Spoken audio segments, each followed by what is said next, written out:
Good morning. My name is Patrick Ryan. I'm HR Manager with Cwmtarf. We cover the communities of Rhondda and Merthyr Tydfil, both having big pockets of high economic inactivity, particularly in Merthyr Tydfil. One of the problems we came at... Right.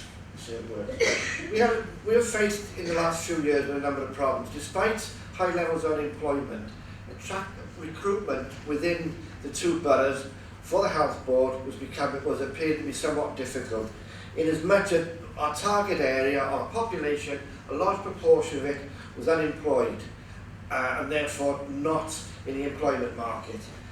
They were a group of people that we were, the information coming back is that we were not engaging enough with that group of people, we weren't proactive enough, and therefore we were disenfranchising this particular group.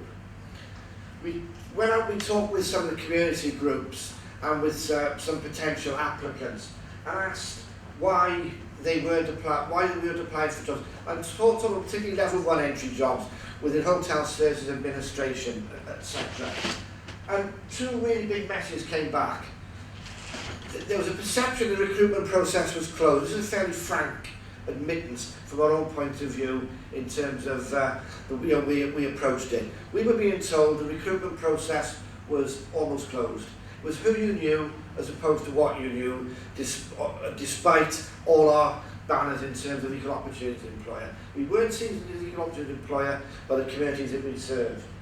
And then it was, if I apply, the first thing you will do, I'm applying against people who have got experience already in work. You won't look at me. Now, in a good HR perspective, I churned out equal opportunities, but yes, of course we will do. Then tested out by giving some of our line managers a number of application forms, and lo and behold, all those people have been unemployed for more than 6 to 12 months, they binged.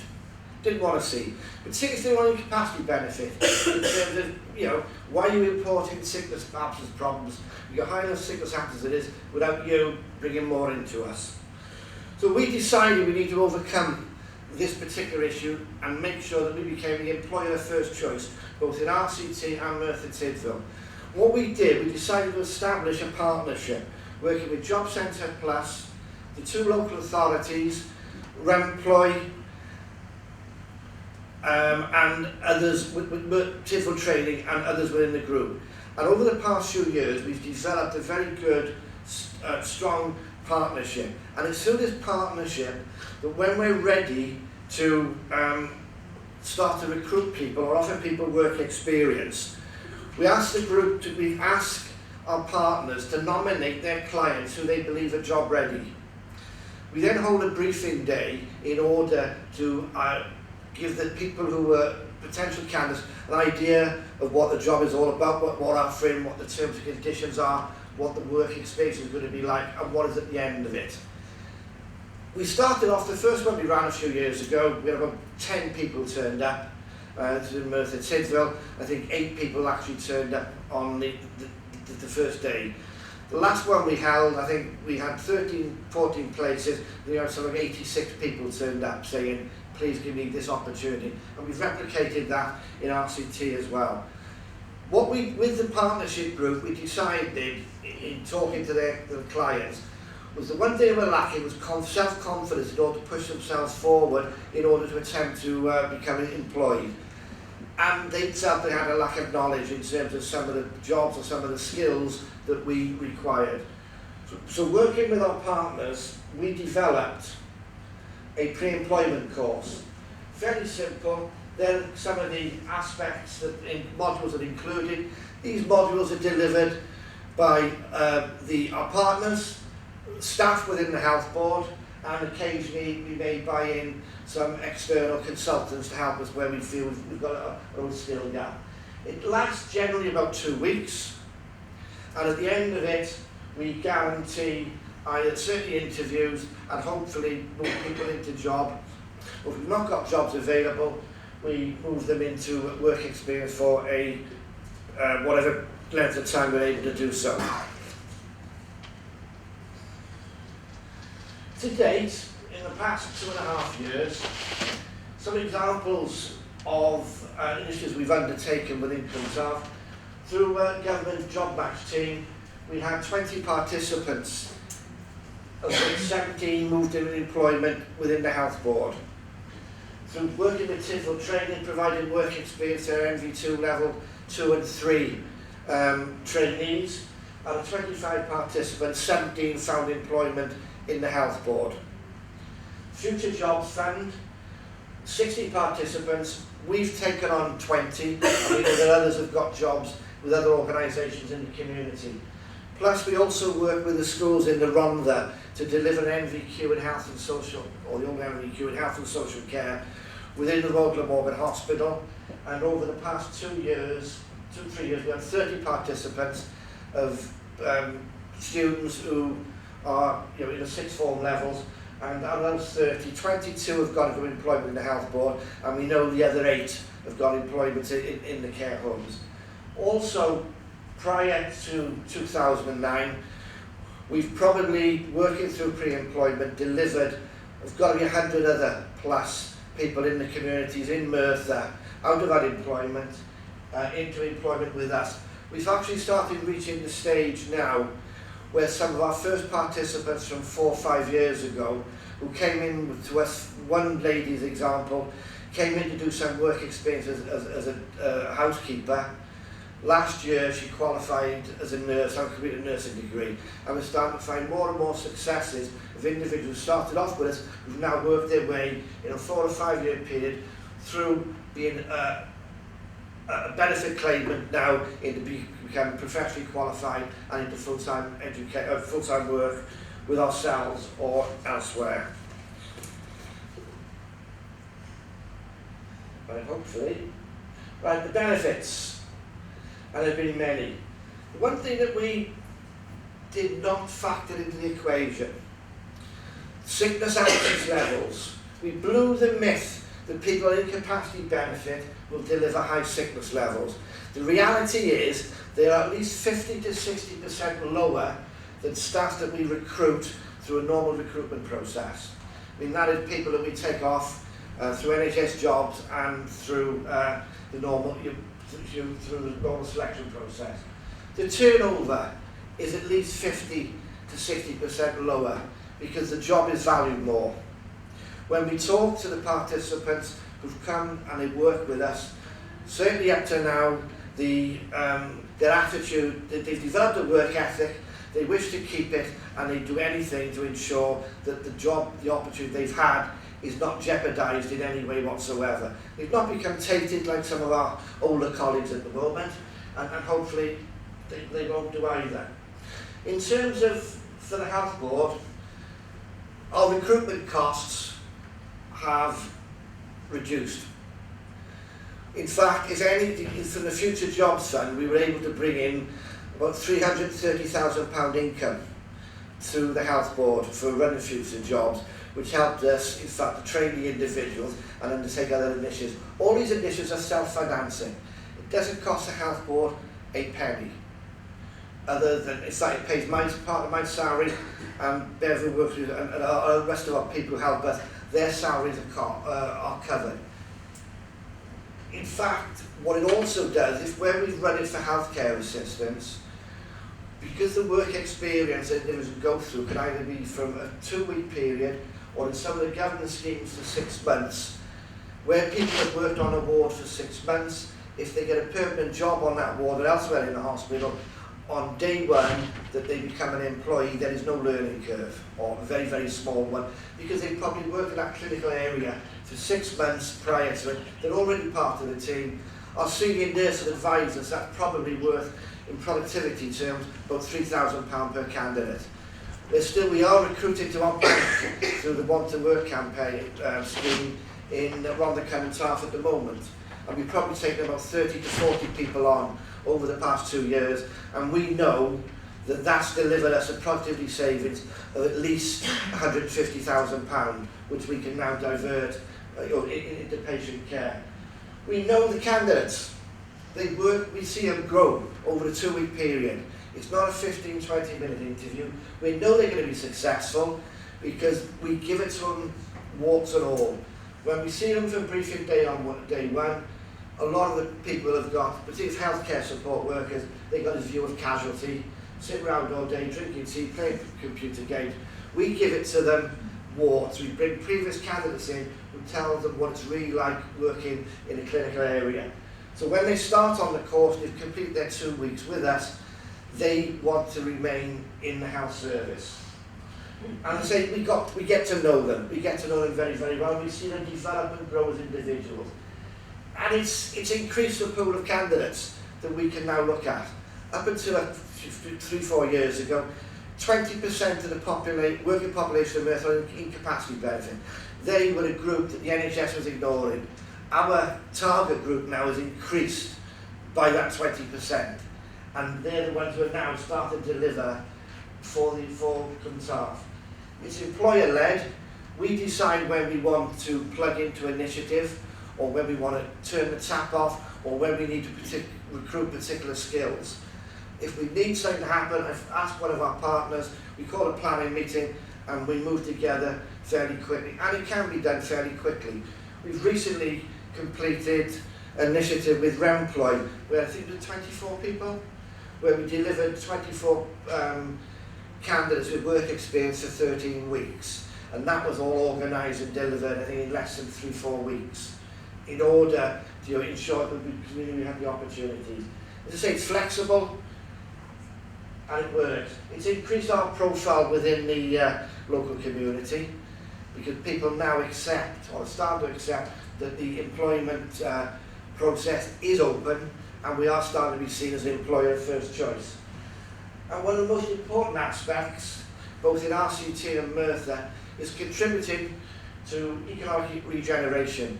We know in Merthyr that the number of candidates that we've taken from economic inactivity into employment has probably put at least £1 million into the local economy. And we can see that tangibly by a nursery that's attached to Prince Charles Hospital was going to close, remained open because of the number of candidates that we were putting through into employment. Plus on the Gurness estate, we've seen a couple of shops refurbished as a result of there being more money in the economy. So we can point through to helping regeneration in the local economy. We also know that we're hoping, in talking to some that are people who participate in these schemes, they get a health education as they come through as well, in terms of promotion, health and well-being. So hopefully where, in years to come, where the 2 county boroughs are in terms of highest indices, we'll start dropping down well below the average for Wales at some time in the future. Where do we go next? We've started job growth. We started engaging through Tidal training with Jobs Growth Wales. In the next couple of weeks, we're taking on 5 young people at the age of 24 to give them 6 months work experience as trainee MLAs. And okay, we'll see what happens at the end of it. We've been talking with the Wales Council Voluntary Action about becoming a supplier in order to get more training money and to get more opportunities in the Merthyr area. Because at the moment there's only 1 or 2 organisations like Tidal Training who can access. The local authority doing the same as us. If we can get more money off the Welsh Government into RCT and Merthyr, we can create more opportunities. And with the recently announced youth contract, working with Job Centre Plus, we're going to create more and more opportunities for young people to deliver work experience. And with the work programme.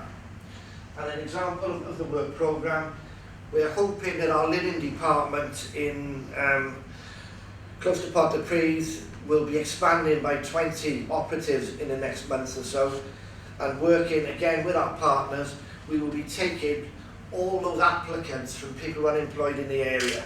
So we're helping deliver again people into employment in the area, and that will continue. Cwmtâr Health Board, the executives have agreed that we can funnel a number of vacancies when we've got them towards people who are economically inactive. And probably one of the most exciting projects we're hoping to start upon quite soon is working with our partners and the private sector. We're going to engage with the private sector in RCT and Merthyr to identify the number of opportunities healthcare support workers over a given period of time. The partners will put forward their clients who are ready. By using work-based learning providers, we're going to be drawing down money to deliver qualifications to those individuals, and they then hope they will do the first part of their work experience within the hospital's income TARF, and after that then they will move into vacancies, if we haven't got them, in private care homes. And that, we hope, is going to make a really big impact over the next couple of years, or the length of the programme, both in RCT and Merthyr Tydfil. We're certain, or we know through historical data, that most people who work in a private care home at some stage will apply to the NHS to work with us. If we can raise the entry standards into healthcare support workers in the private sector and our own sector at the earliest stage, we could only improve patient care and safety when they join us. That, in essence, is where we've been and where we're going to continue to go for the future. I'll take any questions, please.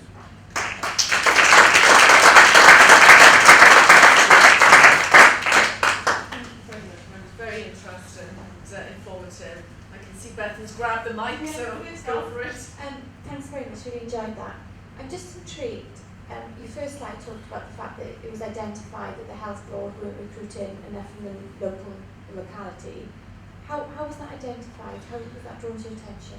I started going through some application forms, and Ben, it was in Merthyr to start off with. I mean, bear in mind, as I say, that 1 in 5 of the working population in Merthyr are incapacity benefits. When I go through the application forms, it's what I call it, Merthyr don't do anywhere else. It's an employment merry-go-round. People jump from company to company. And then you've got a group of people on the outside who want the merry-go-round to stop to give them an opportunity. And that's what I saw happening in Merthyr. That we would advertise a job, somebody from the council may apply and be successful. The council would advertise somebody from T-Mobile and others would join them, and this would continue going round. And it was obvious from the applications coming in, there were very, very few people who were unemployed, particularly if you're on incapacity benefit, and particularly if it was over a year, 2 years. They weren't there. And what we actually did, we went one Saturday, we asked the job centre to open for a couple of hours and invite, just see what happened. And we had about 300 people came in, and that's where we started talking to people and saying, have you ever applied for a job with us? No. Would you like to? Yes. What's stopping you? You won't even look at my application. I'm on IB. I've been unemployed for 7 years. You won't look at me. No employer will. But what we said was, we look at you. We don't care how long you've been unemployed.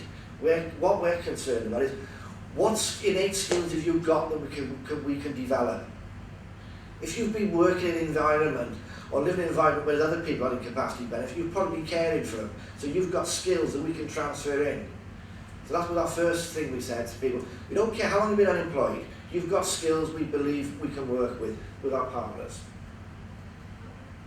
Thank you. Anybody else? Question? I suppose, just as a question, in relation to, obviously you've gone out into the community and said we've shown interest. How are you going to sustain that in relation to, obviously there's lots of people unemployed in Merthyr and RCT, and I suppose finding all those jobs on an ongoing basis and to make sure that the offers are sustainable is quite difficult. It's difficult, but one of the growth areas in Merthyr is private care homes, both in Merthyr and RCT. And that's why we're engaging with the private sector. I mean, the private sector, this model developed was one of the, somebody about to develop a care home came to us and said, can you help us with our training? And all of a sudden, that, we can see income generation. Because we do income generate as a result of all these initiatives. Okay, we plough it all back into the health board in one way or another. But if I can go along to our executive and say that we've brought in £500,000 income in the past year through employment initiatives, and everything we do is self-finance, plus it ticks all the boxes of social regeneration and our social responsibility, it's got to be good.